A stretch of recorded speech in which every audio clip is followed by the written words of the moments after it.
Est-ce dû à leur instinct nomadique ou au désir impérieux qu'ils avaient d'honorer leur dieu par des constructions prestigieuses? Toujours est-il que les rois assyriens ont beaucoup bâti, changeant sans cesse de capitale, optant pour Ninive, Calar, Dur-Sharrukin ou la ville sainte d'Assour. Habitant un pays où le bois de qualité est rare, les rois d'Assyrie devaient aller le chercher jusque dans les lointaines montagnes de l'Amanus et du Liban. Les cyprès même, les cèdres du Liban se réjouissent de ta chute. Depuis que tu es tombé, personne ne monte pour nous abattre. Le prophète Isaïe évoque sans doute ici la chute de Sargon, le vainqueur de Samarie, Sargon II du nom, qui présida à la fin du 8e siècle avant Jésus-Christ aux destinées de l'Empire assyrien à son apogée. Ces campagnes militaires ont été décrites aussi bien par le ciseau du sculpteur sur les murs de son palais.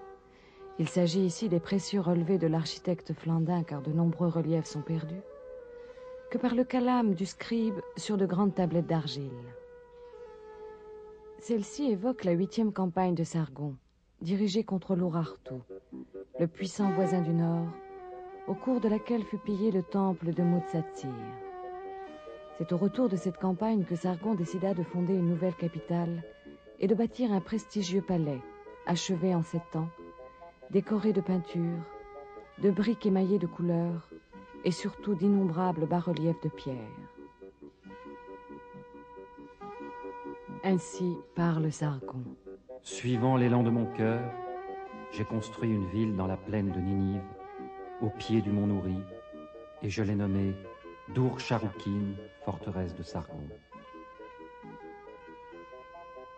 De 16 280 grandes coudées, ce qui est la valeur de mon nom, j'ai établi le périmètre de son rempart et je l'ai assise solidement sur le roc. J'y ai érigé les demeures d'Ea, Sin, Shamash, Hadad et Ninurta, les grands dieux mes seigneurs. J'ai réalisé avec art leurs divines images pour qu'elles soient placées dans des sanctuaires d'éternité. Des palais d'ivoire, d'érable, de buis, de mûrier, de cèdre, de genévrier, de pin et de pistachier, j'y ai construit. D'animaux semblables aux créatures de la montagne et de la mer, sculptés dans une pierre blanche, j'ai garni leurs portails.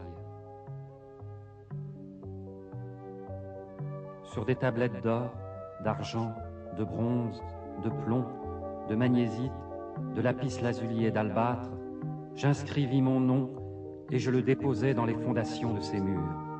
Quiconque détruira l'œuvre de mes mains effacera la relation de mes exploits, qu'Assour, le Seigneur suprême, détruise son nom et sa postérité. On doit la découverte de la capitale de Sargon à Paul-Émile Botta, consul de France à Mossoul, qui révéla l'art assyrien en 1843. Lorsqu'à la suite de recherches plus fructueuses sur le site de l'ancienne Ninive, il fut attiré par la colline de Khorsabad, à une quinzaine de kilomètres au nord-est de Mossoul.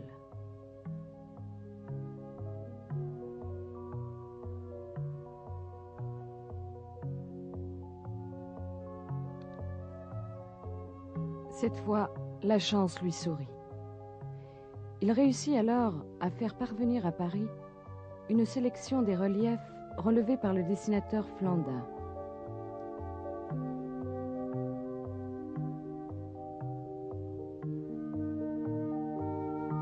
Lui-même, se chargeant de la copie des inscriptions en caractères dits cunéiformes, souvent gravées à l'arrière des reliefs, par conséquent invisibles au regard et réservées aux dieux et à l'éternité.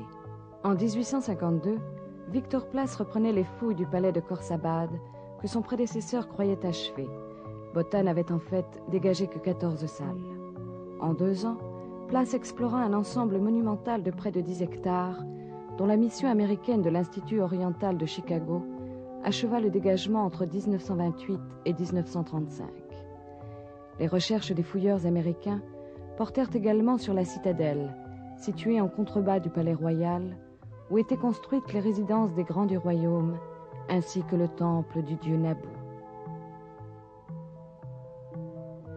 Des très nombreux reliefs retrouvés par Botta et Place, estimés à environ 6000 m², assez peu en définitive sont parvenus jusqu'au Louvre. place avait réussi à organiser l'impressionnant transport des pièces les mieux conservées, halées à terre, puis chargées sur des radeaux descendant le cours du Tigre. Le malheur a voulu que la plus grande partie du convoi sombre dans le fleuve. L'arrivée au Louvre des pièces monumentales échappées au désastre permit une présentation prestigieuse des œuvres assyriennes. Parmi les différentes œuvres destinées à servir d'instrument privilégié de la propagande royale, la série des reliefs illustrant le transport du bois de construction occupe une place particulière. Elle devait constituer à l'origine un tableau narratif d'une grande ampleur, haut de 3 mètres sur une longueur atteignant sans doute une douzaine de mètres. L'incertitude subsiste toujours quant à l'extension maximale de cette composition, car toutes les dalles ont été retrouvées à terre en de multiples fragments très dégradés. Le long du mur nord-ouest de la cour d'honneur du palais, cette façade était percée d'un portail qui s'ouvrait sur un long couloir, dont le décor sculpté nous a été en partie conservé avec le défilé des tributaires Mèdes, grands éleveurs de chevaux, portant les maquettes des forteresses rendues au roi d'Assyrie à la suite de leur défaite. Ce sont également des tributaires, mais vraisemblablement d'origine anatolienne, sans doute des Phrygiens, qui étaient représentés plus grands que nature sur la partie gauche de la façade donnant sur la cour. Ils défilent vers la droite, conduits par un officier assyrien vers le roi, qui accueille, en les saluant de la main droite, les grands dignitaires du royaume. De l'autre côté du portail, le sens est inversé. Le mouvement s'effectue de la droite vers la gauche, et c'est le récit du transport du bois qui remplace ici l'habituel cortège des tributaires. On comprend ainsi l'originalité de cette composition et l'importance qu'elle devait revêtir aux yeux du roi, dont la salle du trône n'était pas très éloignée. La scène, du moins dans l'état où elle nous est parvenue, débute par un relief en méplat, malheureusement très restauré, où des hommes vêtus d'une courte tunique, conventionnellement représentés sur 4 rangs superposés, sont occupés à traîner des troncs depuis la montagne, évoqués dans l'iconographie du Proche-Orient ancien, à l'aide d'imbrications en forme d'écailles.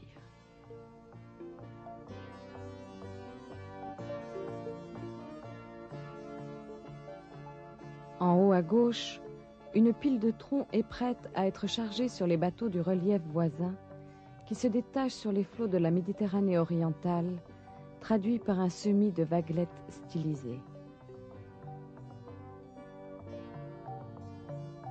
L'artiste a su se libérer des 4 registres de la composition et donner une impression de vie dans l'agencement de la flottille des bateaux, grâce aux multiples obliques qui viennent rompre l'horizontalité. Troncs d'arbres attachés à la poupe des vaisseaux, rames orientées dans un sens ou dans l'autre, selon la direction prise par les bateaux. Vers la gauche quand ils naviguent chargés de bois, vers la droite lorsqu'ils reviennent à vide vers leur point de départ. Dans le haut du tableau, 2 citadelles, aux remparts munis de tours crénelées, sont généralement identifiées avec les cités phéniciennes de Tyr et d'Arvad. Leur voyage achevé, les bateaux accostent le long d'une plage où s'opère le déchargement des troncs. Sur le dernier relief, à gauche, malheureusement fragmentaire, la scène, inverse de la première, montre les troncs allés sur la grève par des groupes d'hommes peinant sous le poids.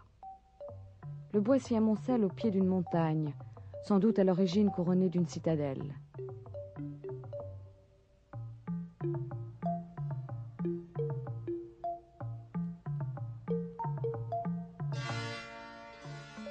La mer, qui constitue le tableau central de ce triptyque, fourmille de créatures réelles ou mythiques, bien observées ou maladroitement rendues, qui accentuent le caractère vivant de l'œuvre. Des poissons nagent de ci de là, mais aussi quelques serpents, des coquillages, des crabes. D'autres animaux paraissent quelque peu déplacés et témoignent du manque d'expérience de l'artiste assyrien dans la représentation du milieu marin. Certaines créatures sont, dans un tel contexte, encore plus étranges. Elles appartiennent au monde mythique. Ainsi, le taureau ailé, à tête humaine, le lamassu, gardien traditionnel des portes des monuments assyriens, symbole de stabilité et de force bénéfique. Le taureau ailé gambadant n'appartient guère au répertoire monumental assyrien. C'est certainement une créature de Hadad, le grand dieu de l'orage. Enfin, le génie à queue de poisson, coiffé d'une tiare à fleur de lys, est-il associé au dieu Ea, dieu de l'Apsu, l'abîme des eaux profondes sur lesquelles flotte la terre. Ces trois figures mythiques apparaissent bien ici comme des agents protecteurs des trois éléments, la terre, l'air et l'eau. Ainsi, leur action conjuguée doit-elle assurer au bateau une traversée sans danger avant que le bois précieux n'emprunte les routes caravanières de Syrie du Nord en direction de la Syrie.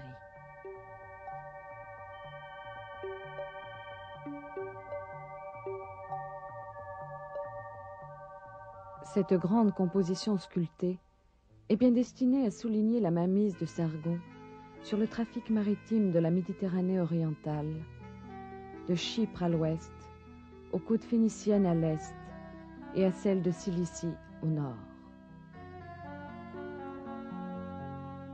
Le maître de la Syrie s'identifiait volontiers aux héros divinisés de la mythologie mésopotamienne, tels que le sage Adapa ou le célèbre Gilgamesh, l'ancien roi de la Sumérienne Uruk.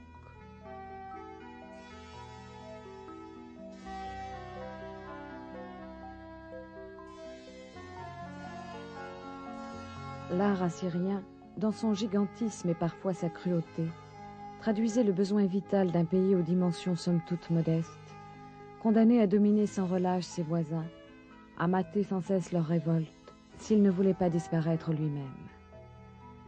C'est pourtant ce qui advint en 612, lorsque Ninive tomba sous les coups des Mèdes, venus des montagnes iraniennes.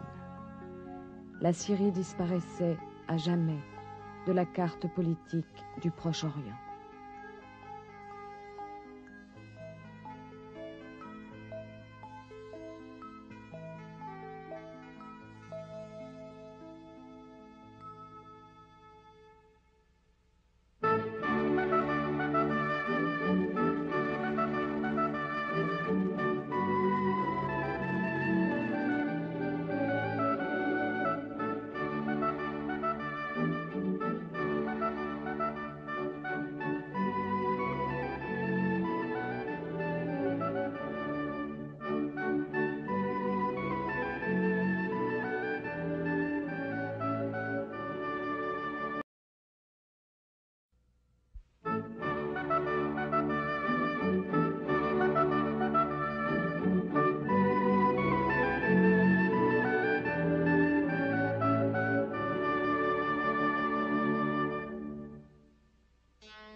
Destinée de l'Empire assyrien à son apogée.